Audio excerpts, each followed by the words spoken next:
नमस्कार, मेरा नाम है निखिल और आप देख रहे हैं हमारा स्पेशल शो तारीख। इसमें हम सुनाते हैं उस तारीख से जुड़ी भारत की ऐतिहासिक कहानियाँ। आज है 20 जुलाई और इस तारीख का संबंध है 1975 के आपातकाल के दौरान हुए एक किस्से से। शुरुआत करते हैं अल्बेर कामू के कथन से, सभी चीज़ों की तरह बोलने की स्वतंत्रता का भी दुरुपयोग हो सकता है। यकीनन इस बात की कोई गारंटी नहीं कि एक आज़ाद प्रेस अच्छी ही हो, बहुत बुरी भी हो सकती है, पर सरकार की गुलाम पत्रकारिता बुरी के अलावा कुछ और नहीं हो सकती, इस बात की पूरी गारंटी है। ये थी इस घटना की प्रस्तावना। अब आते हैं संदर्भ पर। तारीख 21 जुलाई 1975, स्थान संसद भवन, दिल्ली।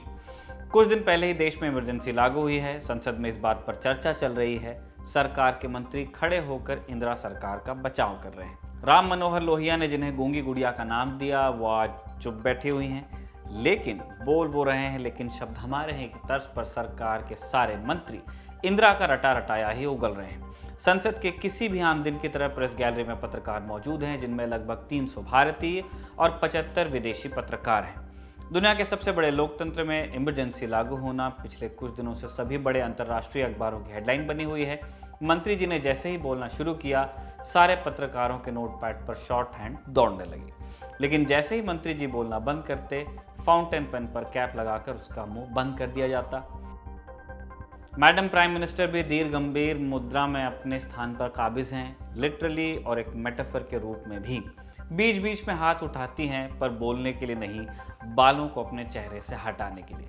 आयरनी ये कि जैसे मैडम के काले बालों की कतार के बाद बालों की एक लट पे स्याही खत्म हो चुकी है, वैसे ही प्रेस गैलरी में नोटपैड के काले पन्नों के बाद कुछ पन्ने सफ़ेद छोड़ दिए जा रहे हैं। नज़ारा एकदम हैरान करने वाला है। विपक्ष के किसी भी नेता की कोई बात नोट नहीं की जा रही।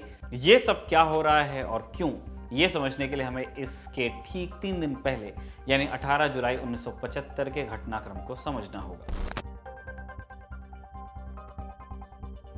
उस दिन देशी और विदेशी पत्रकारों के पास बांटे जा रहे थे।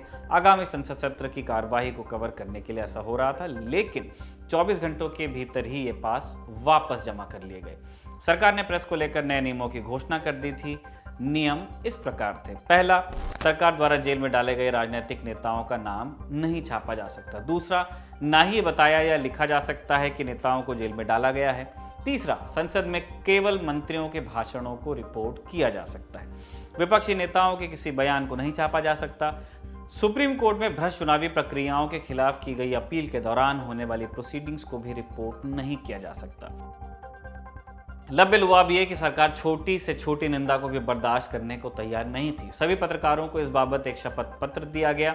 जिन पत्रकारों ने शपथ पत्र पर साइन नहीं किए, उन्हें पास नहीं मिला।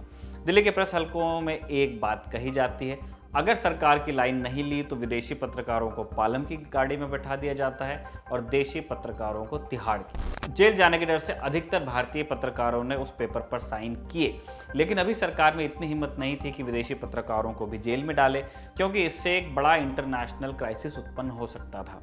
बहरहाल बहुत से इंटरनेशनल पब्लिकेशंस ने भी साइन कर दिया। इनमें शामिल थे United press international, associated press, AP, Los Angeles times, ABC और एनबीसी। लेकिन कुछ ऐसे थे जो जर्नलिज्म के एथिक्स के नाम पर अड़े हुए थे। New York times, NYT, time magazine और सीबीएस ने साइन करने से मना किया था। सीबीएस न्यूज़ के प्रेसिडेंट ने तब कहा था, अगर हम साइन करते हैं तो हम अपने पाठकों से झूठ बोल रहे होंगे।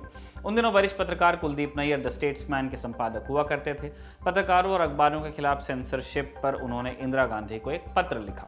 मैडम प्राइम मिनिस्टर, क्या लिखा जाए और क्या न लिखा जाए, यह हमेशा ही किसी अखबार के लिए कठिन निर्णय होता है। इसमें हमेशा किसी को नाराज करने का रिस्क रहता है। जनता को क्या, कब और कितना बताना है, सरकारी पदों पर आसीन लोग समझते हैं कि केवल उन्हें ये पता है। आपने अपने भाषणों में कई बार फ्री सोसाइटी पर विश्वास जताया है। ये प्रेस की जिम्मेदारी है कि पब्लिक को सच बताया जाए। ये एक अनप्लेजेंट टास्क है, लेकिन किया जाना ज़रूरी है। एक फ्री सोसाइटी का आधार फ्री इंफॉर्मेशन ही है। अगर प्रेस सरकार द्वारा जारी किए गए हैंडआउट ही छापेगी तो सरकार की कमी कौन बताएगा। वरिष्ठ पत्रकार आलोक मेहता ने अपनी किताब पावर, प्रेस एंड पॉलिटिक्स में इस बाबत लिखा है। आलोक बताते हैं कि कुलदीप नैयर ने उन्हें बताया। इमरजेंसी की घोषणा के बाद कुछ एडिटर प्रधानमंत्री से मिलने गए थे उन्हें बधाई देने। मुझे सबसे ज़्यादा बुरा तब लगा जब उन्होंने इस मीटिंग में एडिटर्स पर एक कमेंट किया। उन्होंने वहां मौजूद लोगों से पूछा, पत्रकारिता के बड़े नामों का क्या हुआ, क्योंकि अभी तक एक भी कुत्ता भौंका नहीं है। सेंसरशिप के खिलाफ नैयर ने दिल्ली प्रेस क्लब में एक मीटिंग बुलाई। वहां उन्होंने एक रेजोल्यूशन पर साइन कर प्रधानमंत्री और राष्ट्रपति को भेजा। रेजोल्यूशन में एक मांग ये थी कि प्रेस पर पाबंदी के नियम हटाए जाएं और बंदी पत्रकारों को रिहा किया जाए। जैसे इस रेजोल्यूशन लेटर की बात फैली, सूचना और प्रसारण मंत्री विद्याचरण शुक्ल ने नैयर को मिलने बुलाया। उस टाइम बड़े इनफेमस हुए थे। मिलते ही सबसे पहला सवाल वीसी शुक्ला ने पूछा, लव लेटर कहाँ है? शुक्ल उस लेटर की बात कर रहे थे जिसमें रेजोल्यूशन में साइन करने वाले पत्रकारों के नाम थे। कुलदीप नैयर ने हंसते हुए जवाब दिया, वो सेफ डिपॉजिट में है।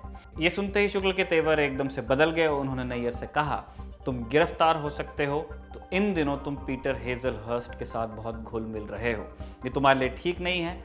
आपको बता दें कि पीटर हेजलहर्स्ट टाइम्स लंदन के संवाददाता थे। बांग्लादेश युद्ध के दौरान उन्हें पाकिस्तान से निकाल दिया गया था और तब से वो भारत से रिपोर्टिंग कर रहे थे।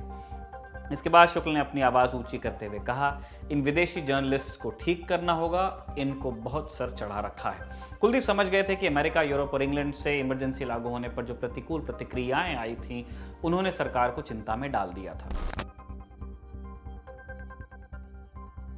18 जुलाई 1975 को जो प्रेस सेंसरशिप पत्र जारी हुआ, अधिकतर भारतीय पत्रकारों ने उस पर साइन कर दिया था।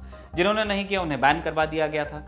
कईयों को तो जेल में भी डाला गया था। अब बारी थी विदेशी पत्रकारों की। सरकार उन्हें जेल में डालने का सीधा जोखिम नहीं उठाना चाहती थी। इसीलिए 20 जुलाई के रोज 3 पत्रकारों को चुनकर एक उदाहरण सेट करने की योजना बनाई गई। ये तीन पत्रकार थे लंदन टाइम्स के पीटर हेजलहर्स्ट, डेली टेलीग्राफ के पीटर गिल और न्यूज़ वीक के लॉरेन जेनकिंस। पीटर हेजलहर्स्ट ने 20 जुलाई की घटना को कुछ यूं बयान किया है, फॉरेन रजिस्ट्रेशन डिपार्टमेंट के 3 लोग और दिल्ली पुलिस के इंस्पेक्टर मेरे होटल में आए और लॉबी में मुझे डिपोर्टेशन ऑर्डर थमा दिया। मुझे बाद में बताया गया कि ये ऑर्डर हटा दिया जाएगा अगर मैं 24 घंटे के भीतर शपथ पत्र पर साइन कर दूं। तीनों पत्रकारों ने शपथ पत्र पर साइन करने से मना कर दिया। इसके बाद तीनों पालम एयरपोर्ट पहुंचे।